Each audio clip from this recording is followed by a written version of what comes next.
When presented with a task like picking up my water bottle after it randomly just fell off a desk somehow, I'm presented with quite a few options.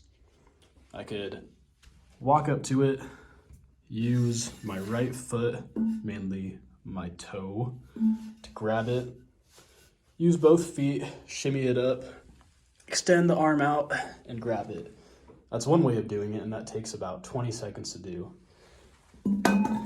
I could also sprawl on the floor, go on my knees, pick it up, get back on one knee, stand up, and that takes about 10 seconds. Or I could just walk to it, bend a little bit at my knees, hinge down a little bit at my hips, extend my shoulder ever so slightly, and pick it up. There's a million different ways we could do these things. I'm gonna take my feet off the camera now. But it's just about what's more efficient and what causes more synergy within our nervous system and our body.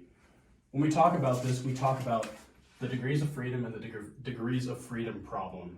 All this is, it's the number of independent elements or components within a system of a particular movement. In that case, it's picking up the water bottle. This applies to literally everything though. How I hold this paper, how I squat in the gym, all those different kinds of things can apply to the degrees of freedom. So when we think about motor behavior in general, it's not just about moving a single joint or a single muscle, we're moving in a system of combined joints, multiple muscles for a desired outcome. So with degrees of freedom and degrees of freedom problem, we have so many ways to move that it's hard to narrow down what exactly we should do. So one of the questions we're going to propose today is, does past behaviors or habit affect your degrees of freedom or the degrees of freedom problem?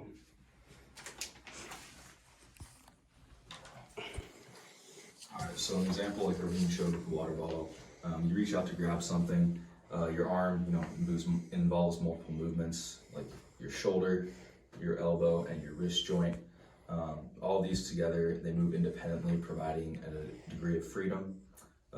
Moreover, within each joint, there are multiple muscles that can act or produce and modify the movement. The concept of degrees of freedom in motor behavior often associated with the idea of motor control and coordination as a whole. And one theory that addresses this is the degrees of freedom problem. Suggests that the nervous system must somehow simplify or reduce the number of degrees of freedom to control movement effectively. It can be achieved through various mechanisms, and such as like synergies, where you move your arm all as one instead of just one joint individually. Groups of muscles are co-activated and coordinated as one to produce a more effective movement rather than just individually. And then some peer-reviewed articles that we found. Pietro Marasso wrote a paper titled "A Vexing Question for Motor Behavior, the Degrees of Freedom Problem."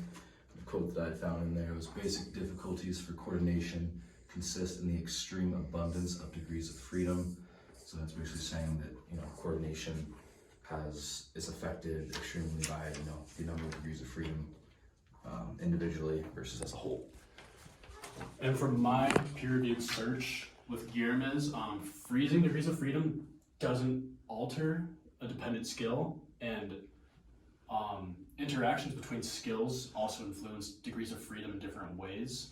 So we can also look at things like injuries and environments that can affect degrees of freedom. So when we look at injuries, say I have an injury to my meniscus or my knee, I'm probably not going to get as much flexion as I would want with degrees of freedom when I pick something up. So for the water bottle example, I'm probably not going to bend down at my knees to pick up the water bottle because my knees hurt pretty bad because they're injured. So I'm probably going to have more bend in my back, more hinge in my hips, more extension of the shoulder and the arm to pick something up to create more efficiency in pattern and create less pain.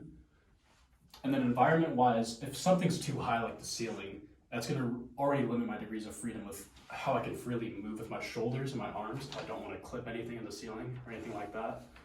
And so when we take these into account, we can look back on our question of, does past behavior or habits affect degrees of freedom?